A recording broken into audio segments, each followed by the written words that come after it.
Գիրքը մտածող մարդու անբաժան ուղեկիցն է։ Մարդու գրաճանաչ դառնալու պահից ի վեր, մինչև երբ աչքի լույսը ներում է կարդալ, նրա ամենամոտ հոգընկերը կարող է գիրքը լինել։ Սամվել Կարապետյան, հայկական ճարտարապետությունն ուսումնասիրող հիմնադրամի նախագահ։ Գրքին ոնց որ երևի բոլորը ես էլ հեքիաթներով կապվեցի։ Հայ ժողովրդական հեքիաթներով։ Բայց չեմ հիշում, որ ինձ համար գրքեր էին կարդում։ Այսինքն, երբ որ ես սկսեցի ինքս կարողացա կարդալ, գրաճանաչ դարձա, ինքս սկսեցի ինչ-որ գրքեր կարդալ։ Իհարկե, առաջի դասարաններում, ասենք թե մինչև 3-4 դասարաններում ավելի հեքիաթներ էին ինչ-որ կարդալ, այնքան որ հիշում եմ։ Ծրագրային դպրոցական բաներից դուրս միայն այդ հեքիաթներ։ Ավելի սկզբնական նախասիրությունս եղել են աշխարհագրության ուղղությամբ եւ համապատասխան գրքեր, ճանապարհորդների գրքերն էի կարդում, ասենք օրինակ Կոլումբոսի ճանապարհությունը թե մի հատորանոց գիրք կար, թե 3 հատորանոց։ Ուրեմն արկածային, ասենք, այդ շրջանում, ասենք, Ռոբինզոն Կրուզո բանես կարգի եւ այլն։ Շատ կարեւոր էր ինձ համար Վախթանգ Անանյանի, ասենք, Սևանավիճը գիրքը։ Շատ, այսինքն արդեն սկզբից կարծես ամեն ինչով հետաքրքրվում ես, բայց օրինակ Վախթանգ Անանյանի գիրքը ինձ իմ նախասիրություններից հավաքեց։ Արդեն շատ որոշակի, այսինքն ինքը օգնեց, որ ես հասկանամ, թե ես ինչով եմ հետաքրքրված։ Մարդ չի կարող ամեն ինչով հետաքրքրված լինի։ Հայրենիքի աշխարհագրությունը, բնությունը նախապատվելի դարձավ ինձ համար։ Այսինքն երկրագնդի ամենանկյուն հետաքրքիրը, բայց իբրև հայ մարդ ինքը պարտավոր է իր հայրենիքից լուր ունենա եւ այդ առաջի այդ մեծ երկար ճանապարհին, ասենք, առաջի քայլեր անելու իմաստով եւ ճիշտ ճանապարհ ընտրելու իմաստով Վախթանգ Անանյանը ինձ օգնեց։ Անցյալ դարի 60-ականներից հայ դպրոցականները Ֆենիմոր Կուպերի, Դանիել Դեֆոյի, Ռոբերտ Սթիվենսոնի, Մարկ Տվենի արկածային վեպերի ընթերցումը անվերապահորեն համալրում էին Վախթանգ Անանյանի պատմվածքներով, վիպակներով ու վեպերով։ Հեղինակը բոլորին հարազատ բառապաշարով ու ինքնատիպ գրելաձևով պատմում էր հայրենի տարածքում հայ պատերների ուշագրավ ու միանգամայն իրական թվացող արկածների մասին։ Սևանի ափին ու Հովազաձորի գերիները արկածային վեպերը, հայրենի լեռներում ու անտառներում տեղի ունեցող հրաշքների մասին որսորդական պատմվածքները գունագեղ գեղարվեստական լեզվով մանուկներին ու մեծերին բացահայտում էին հայրենի բնության ու կենդանական աշխարհի հարստությունը, մարդու եւ բնության անխզելի կապը։ Վախթանգը գրել սովորեց Դիլիջանի մերձակա հայրենի Պողոս Քիլիսայի գյուղական դպրոցում։ 10 տարեկան էր, երբ դարձավ Դիլիջանի ծխական դպրոցի աշակերտ, բայց 2 տարուց դադարեցրեց ուսումը վարձը չվճարելու պատճառով։ Իր հուշերում գրողը ցավով խոստովանում է. Այսպես ավարտվեց իմ ուսումը։ Դրանից հետո իսկական դպրոց այլևս չեմ տեսել։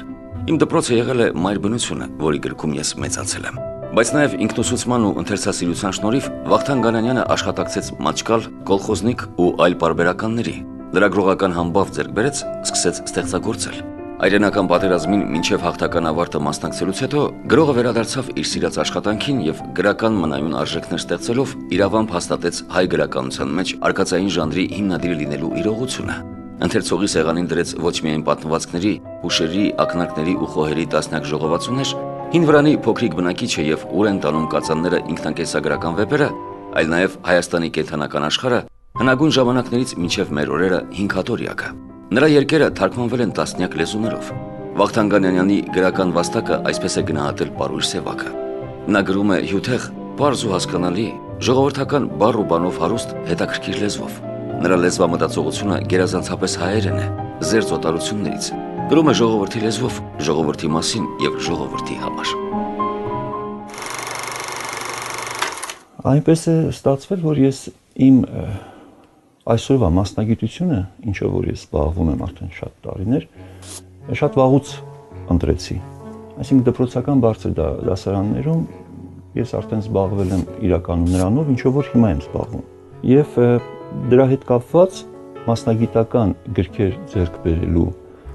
նպատակամղվածությունը հենց արդեն 8-9 դասարաններում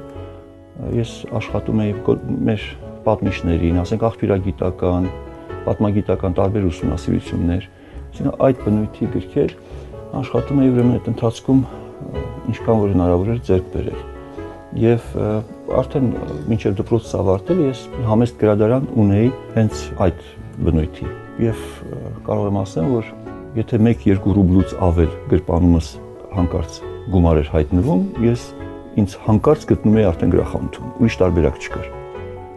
Եվ ընդհանրապես երևի գրքասեր մարդկանց բախտը կամ ճակատագիրը հենց դա է, որ իրենց ամբողջ ունեցած գրքին են միշտ տվել տալիս, այսինքն ես էլի մարդիկ եմ ճանաչում, որ համարյա նույն այդ տարիների, ասենք, կյանքը մեկը մեկի համապատասխանել։ Ժամանակ չմնաց, հերթ չհասավ գեղարվեստական գրականության։ Նա չէ, որ ես այդքան չոր մարդ եմ եւ ինձ ընդհանրապես գեղարվեստական գրականությունը չի հետաքրքրում միայն փաստիվ չոր գիտական, բայց ուղղակի հերթ չհասավ, որովհետեւ իսկապես ժամանակը շատ քիչ է։ Շատ քիչ է, ես չեմ հասցնում նույնիսկ մասնագիտական պետք եղած գրականությունը ընթերցել։ Էլ ուր մնաց ուղղակի հաճույքի համար, որ մեծ հաճույք է անշուշտ գեղարվեստական գրականություն ընթերցել, ուղղակի գործի բերումով սա արդեն անկախ ինձնից սահմանափակումներ են մտնում, աշխատանքներ դա պարտադրում, թելադրում։ Ես տարիներ շարունակ մի երազանքի պես, այսինքն ես դեռ դպրոցական տարիներից դա արդեն զգում էի, որ մարդ որ ուսումնասիրություն պիտի անի, հենց գրադարան գնալը, որ ամեն օր գնում էի, գնալ ու գալը, պատվիրելը, հաջորդ օրը նոր միայն գիրքը ստանալը կամ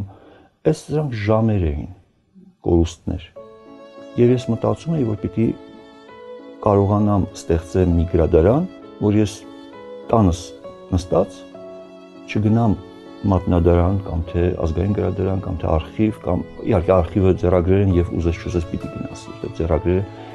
մեկ օրինակ են, ասենք, բայց գրքերը որ տպաքանակով տպվել են եւ հնարավոր է որ մարդ գոնե պատճառ ունենա, ու ես միշտ ձգտել եմ մասնագիտական գրականությունը ձեռքի տակ ունենամ։ Եվ մինչև 90-ականների վերջ, ուրեմն հավաքել եմ գրքեր։ 2000 թվականին մենք մեր կազմակերպությունը, որ արդեն 98-ից պաշտոնականացել էր Հայաստանում, հայկական ճարտարապետություն ուսումնասիրող, այն ժամանակ ՀԿ էինք, այսինքն հասարակական կազմակերպություն, հիմա մի քանի տարի արդեն հիմնադրամի ենք վերածվել, բայց անունը նույնն է։ Մեր կազմակերպության հիմնադիր նախագահան ճարտարապետ Արմեն Հախնազարյանն է, ուրեմն 2000-ին մենք վերջապես, որ արդեն մի քանի տարի փնտրում էինք մի վայր, ուր որ դա լիներ, ասենք, մեր աշխատավայրը, դա հաջողեցինք եւ Ակադեմիայի պատմության ինստիտուտի մասնաշենքում 6-րդ հարկում այն ժամանակ Արվեստի ինստիտուտի տնօրենն էր Լևոն Հախվերդյանը իր բարի կամքով մեզ տարածք տրամադրվեց եւ մենք արդեն ունեցանք գրասենյակ։ Այդ գրասենյակը շատ ավելի լավ պայմաններ ուներ, այսինքն գոնե լուսավոր մի մեծ ընդարձակ սենյակ էր։ Այդ տարիներին ես դեռ դեգերումների մեջ էր ամեն տարի ինչ-որ մի բնակարանում եւ այլն։ Ուրեմն եւ այդ գրքերս էլ տեղից տեղ, այսինքն երբ որ ես բնակարան էի փոխում, դա պարզ մի մարդու տան իրերը տեղափոխել չէր, այլ կարծես մի գրադարան էլ հետը ուրեմն 2 տարի էս հասցեում 2 տարի ասա։ Եվ ես շատ էի ուրախացել, որ վերջապես կա մի վայր, որ կարող է նույնիսկ եթե ես դեռ պիտի դեգերեմ, գոնե գրքերս իմ հետ քաշ չեն գա։ Եվ մեծ ուրախությամբ ամբողջ գրադարանից որ արդեն մոտ 3000 կտոր գիրք էր, 3000 կտոր գիրքը անշուշտ շատ մեծ թիվ չի գրադարան ունեցող մարդկանց համար, բայց եթե հաշվի առնենք, որ դրանք բոլորը միայն մասնագիտական գրքեր էին, այսինքն այս իմաստով արդեն հայագիտական լուրջ գրադարան է ստացվում։ Ուրեմն 2000-ից ես տեղափոխեցի իմ գրադարանը մեր այսօրվա արդեն 13 տարի նույն հասցեում ենք այդ հարկում, այդ սենյակում։ Իհարկե այս անցած տարիների ընթացքում միշտ համալրվեց եւ ավելի ու ավելի հարստացել է մեր գրադարանը, բայց այն փաստը, որ շատ պատմաբաններ, պատմության ինստիտուտի կամ թե նույնիսկ այդ համակարգից դուրս անհատներ, որ պարբերաբար ամեն օր թակում են մեր դուռը եւ մեր գրադարանից են օգտվում, անշուշտ առավելությունները շատ են, այսինքն պիտի չես պատվիրում հաջորդ նույն վայրկյանին ես ստանում գիրքը, պետք եղած գիրքը, սա առավելություններ են։ Այսինքն ես ինքս տեսնում եմ, որ մարդիկ, որ հենց իրենց կրթությունը, իրենց մասնագիտությունը պատմաբան են, իրենք մեր գրադարանի կարիք ունեն եւ շատ պատմաբաններ, ես օրինակ պատմաբան չլինելով, փաստորեն ունեն մի գրադարան, որ շատ մասնագետներ ըստ էության չունեն նման գրադարան եւ այսօր մեր գրադարանը միայն մեծ չի որ օգտակար է լինում, որտեղ մեր գրասենյակում ունենք մեր աշխատակիցները, որ անշուշտ նախ եւ առաջ մենք ենք օգտվում մեր գրադարանից բայց ուրեմն արդեն այդ մեր գրադարանը նաև շատ-շատերին է օգտակար լինում։ Որ ճիշտն ասեմ, ես հատուկ կարևորության գիրք, որ ասեմ, այ այս գիրքը, որ եթե չլիներ, կամ թե սրա շնորհիվ է, որ նման գրքեր, մասնագիտական գրքեր ընդհանրապես, ամեն մեկը իր ներդրում, իր լուման ունի մի որևէ ուսումնասիրության մեջ։ Եվ դրա համար ուղղակի կարևոր է, որ Սիրար Պետերներսյանի հայկական արվեստները գրքից սկսած մինչև իտալական շարքը, որ հայկական կողմից Արմեն Զարյանը ճարտարապետ Կոստանդզարյանի որդին, ինքն էր եւ Ադրիանո Ալփագո Նովելլոյի հետ միասին իտալական կողմից էլ ուրեմն նա էր համատեղ այդ շարքը, որ հրատարակեցին, մինչև մեր օրյա ուսումնասիրությունները մասնագիտական գրքերը բոլորը կարևոր են։ Եվ այդ իմաստով ես հատուկ գրքեր չեմ կարող ինքս առանձնացնեմ, ասեմ, որ այսա մի երևույթ է, ամեն մեկը իր բաժին կարևորությունն է, առաքելությունը հայագիտության մեջ իր բերած նպաստը ունի։ Ներքևում ես Ադրբեջանի հանրագիտարանները, օրինակ ես չեմ մանում, գրադարանները չունեն Ադրբեջանի հանրագիտարանները։ Եվ հիշում եմ, որ օրինակ առաջինից 4 հատորները Շամախուց եմ առել եւ ուսապարկիս մեջ, այսինքն արդեն ինքը մի 8-10 կիլո քաշ է։ Շալակած եւ դեռ օրեր ճամփորդում էի, այսինքն այն չէր, որ առա ու տուն վերադարձա։ Դեռ էլ ծրագիր ունեի, բայց չէի կարող չգնել այդ գրքերը։ Ուրեմն 85 թվականին եմ գնել այդ գրքերը եւ ուսապարկով շալակած բերել եմ Երևան։ Իհարկե ազատագրումից հետո այդ շրջանները ազատագրվեցին եւ նույն գործով նորից այդ շրջաններում էի շատ գյուղական գրադարաններում տեսա արդեն այդ գրքերը մի հատոր պակասել եւ այդ մի հատորները այդ տարիներին լրացրին։ Լեոյի հատորները, եթե հիմա այս sense անդրադառնում եմ, ուրեմն Լեոյի հատորները խորհրդային տարիներին բաժանորդագրությամբ էր, որ մարդիկ ձեռք էին բերում։ Ուրեմն պապիկս 82 թվականին դրանք էլ գրասենյակում են, ինչպես մնացած գրքերը, բայց մակագրել է պապիկս ինձ, ուրեմն երբ որ պապիկիս տունն էի գնում, ուրեմն միակ գործս նա էր, որ Լեոյի որևէ հատոր վերցնեի, սկսեի կարդալ։ Մի օր երկար ուրեմն այդ երևի կողքից նայում էր, հետևում էր, ով գիտի, մի օր ասեց ես այս գրքերը ամբողջ որոշեցի քեզ նվիրեմ։ Եվ նաև նվիրեց այդ թերթիկը, որ հաջորդ հատորների բաժանորդագրությունն էլ ես արդեն ինքս կարող էի, իհարկե դրանք շատ ուշ արդեն լույս տեսան, կարծեմ 90-ականների վերջերին նոր սկսեցին։ Ինչևէ, ուրեմն Լեոյի հատորները իմ առաջին ընթերցած եւ մեր ժողովրդի պատմությանը ինձ մոտեցրած ուրեմն կարևոր գրքերից են, պիտի ասեմ։ Մենք արդեն այս 97 թվականից ի վեր մեր գրքաշարն ենք հրատարակում եւ 97 թվականից, որ առաջի հատորներ բուն աղվանքի հայերեն վիմագրերը, այս գիրքը ձեռքս առնելուց միշտ հիշում եմ գրքից տպագրության հովանավոր Գրոնիկ Փափազյանին, ազնվական անձնավորություն եւ մարդ, որ մի կարճ զրույցից հետո հավատաց իմ աշխատանքին, գործից կարևորությանը եւ 97 դժվար տարիներն էին իրականում, 96-ին աջակցեց եւ 97-ին արդեն գիրքը լույս տեսավ։ Ուրեմն հաջորդ հատորները, օրինակ երրորդ հատորը ազատագրված շրջանների պատմական հուշարձաններն են, չորրորդը ճարտարապետ Արտակ Ղուլյանի գիրքն է, Սյունիքի եւ Արցախի մելիքական ապարանքները, հինգերորդը Թիֆլիսի քաղաքագլուխներն է,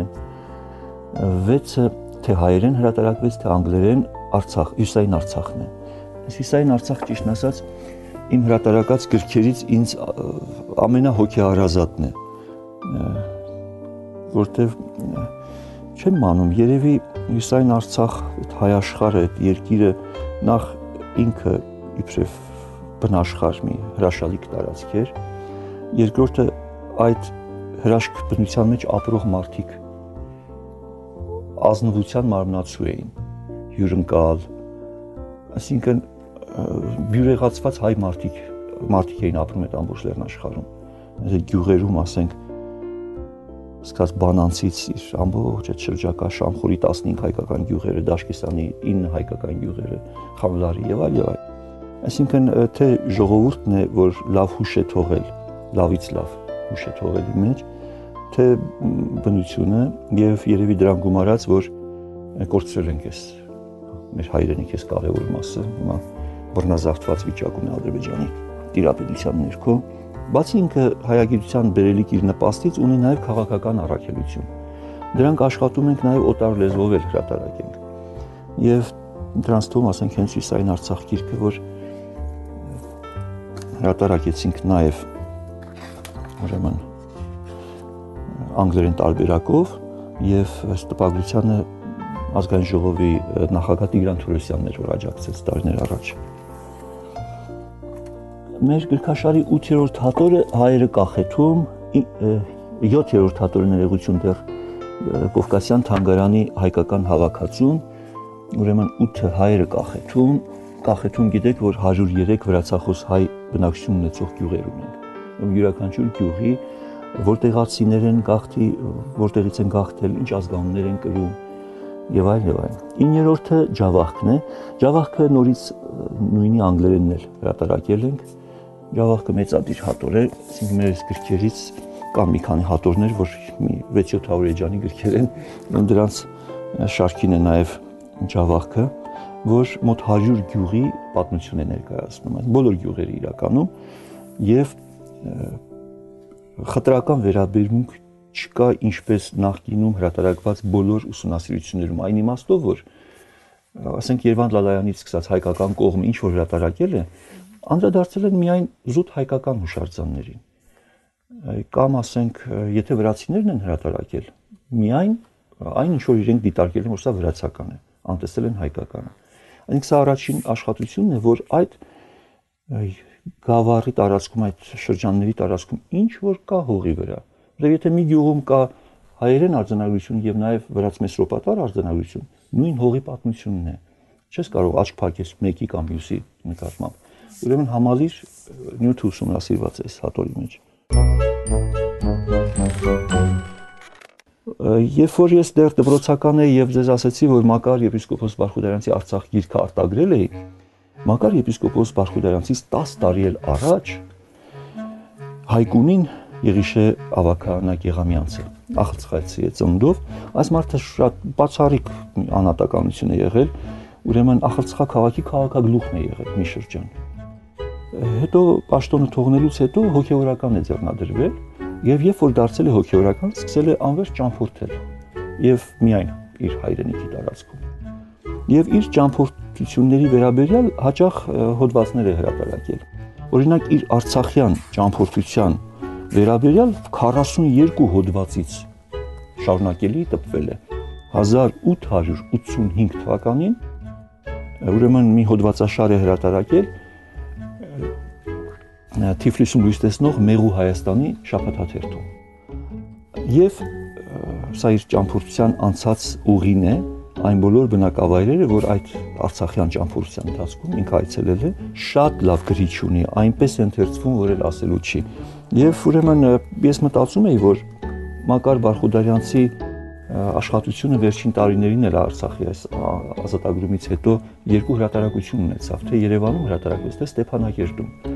Եվ մտածում էի, բայց արդար չի մեր վերաբերմունքը, որ համանման մի այլ աշխատանքի հեղինակ գոնե գրքով մեկ անգամ իր ճիշտ է արդեն տպված է, բայց Մեղու Հայաստանի շաբաթաթերթի տարբեր համարներ, ուրեմն շատ քչերը գիտեին դրա գոյության մասին։ Դրա համար ուրեմն ձեռնարկեցինք եւ մի ձևի հոգու պարտքեր, որ Եղամյանցի հիշատակին ասենք, սա եղավ։ Մակագրված գրքեր ես շատ ունեմ, բայց կան մարդիկ, որոնց նվիրած գրքերը, նույնիսկ եթե ասենք մասնագիտական էլ չեն, որ ես միայն այդ ուղղությամբ եմ միշտ միտքս զբաղեցրել, կան մարդիկ, որ ուղղակի թե ինձ համար պատիվ է, որ իրենցից մի հիշատակ ունեմ, եւ նաեւ ասենք գրությամբ հիշատակագրով, ուրեմն ինչպես Համոսահյանն է։ Ես իր կրծեր որդու հետ էի մոտ, Վարդանի, ուրեմն Վարդանը եղավ պատճառ, որ ես սկսեցի իրանց տուն այցելել։ Շատ եմ ափսոսում, որ լավ ընկերս շատ վաղուց արդեն Հայաստանում չի եւ նույնիսկ կապն է կտրվել։ Եվ հեչ չէր սազում, որ Համոսայանի, ասենք, կրծե որդին կարող է այդ աստիճան Հայաստանից հեռանա։ Ուրեմն դա էր պատճառը, որ ուրեմն Վարդանն էր պատճառը ավելի, որ ես ավելի մոտ էի իրենց ընտանիքին մի շրջան եւ օրերից մի օր ուրեմն ստացա այս նվերը 87 թվականին, հա 87 թվականի 9-րդ ամիս։ Եվ բանաստեղծին հատուկ խոսքեր է գրել գրող մարդու, այսինքն սիրելի Սամվելին, հայրենահամ, հայրենահոտ, երթաշեն, երթանվեր երիտասարդին։ Համոս Ահյանի ծննդավայր Սիսիանի Լոր գյուղը, ինչպես Լորվա դսեղը կամ Ախալքալաքի Գանձան, վաղուց դարձել է հայ պոեզիայի օժաններից մեկը։ Հմայակ Սահակի Գրիգորյանը 13 տարեկան էր, երբ հայրենի Սյունիքից 1927-ին տեղափոխվեց Բաքու, որտեղ էլ մանկավարժական կրթություն ստացավ եւ աշխատանքի անցավ խորհրդային գրող ամսագրում։ Մեծ հայրենականի 4 տարիներին ռազմածովային նավատորմում մարտնչելուց հետո արդեն գրական առաջին քայլերը կատարած գրողը վերադարձավ իր գրական աշխատանքին։ Բաքվի հայալեզու կոմունիստ, իսկ 1951-ից Երևանի ավանգարդ թերթերում։ Համոս Ահյանի Որոտանի եզերքին, բարձունքի վրա, Նայիրան Դալարբարդի, Ձիածանա Տափաստանում, Հայաստանը երգերի մեջ, Մայրամուտից առաջ, Քարափների երգը, Տարիներս, Կանչե կռունկ, Ժարին մասուր է կաթում, Սեզամ բացվիր բանաստեղծական ժողովածուները շատ արագ սիրվեցին, վերածվեցին երգերի եւ դարձան ժողովրդական։ Արդեն կեսդարը բոլորած ու կյանքի կնճիռները ճաշակած համբավավոր բանաստեղծ էր Համոս Ահյանը, երբ ստանձնեց գրական թերթի գլխավոր խմբագրի պաշտոնը։ Ավելի ուշ ստեղծած Տոհմի կանչը, Իրիկնահաց, Կանաչ կարմիր աշուն, Դաղցի ծաղիկ, Ինձ բացակաչ դնեք բանաստեղծական շարքերը նորովի բացահայտեցին Համոս Ահյանի պոեզիայի բնապաշտական տարերքը,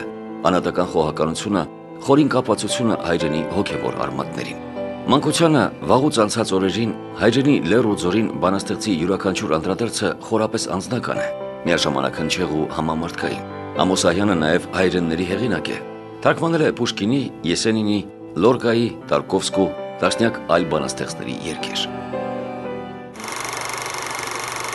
Ես շատ եմ ափսոսում, որ ես ինքս ինչ դանդաղ կարդացող եմ եւ այս մեծ թերություն է, շատ մեծ։ Այսինքն ուղղակի կարոտով երբեմն նայում եմ գրքերի, որ երբ պիտի հերթը հասնի իրենց։ Իհարկե գրքերի թվի մեջ չի, թե մեկը 500 գիրք է կարդացել, մյուսը 100 կամ մեկը 1000։ Այսինքն շատ գիրք կարդալու մեջ չի։ Գրքեր կան, որ ես արդեն երրորդ անգամ եմ կարդում, որովհետև կարդացել եմ դպրոցական տարիներում եւ այդ ժամանակվա այդ օրվա ընկալող ունակության համեմատ ինչ որ բաներ եմ քաղել, կարդացել եմ օրինակ ասենք, երբ որ 30 տարեկան էի, ինչ որ մի այլ բաներ ավել կարծես թե քաղել եմ, եւ որ ես նույն գիրքը հիմա եմ կարդում, բոլորովին ուրիշ բաներ եմ տեսնում, որ չեմ տեսել ոչ նախորդ եւ ոչ առաջի անգամ մանավանդ։ Որևէ մտածող մարդու անբաժան ուղեկիցն է գիրքը։ Իր նախասիրությունների համեմատ գրքերի տվյալ շրջանակը, բայց գիրքը մարդու գրաճանաչ դառնալու պահից ի վեր, մինչև այն պահը, որ դեռ աչքի լույսը ներում է գիրք կարդալ, ես կարծում եմ, որ իր ամենամոտ ընկերը, հոգընկերը կարող է հենց գիրքը լինել։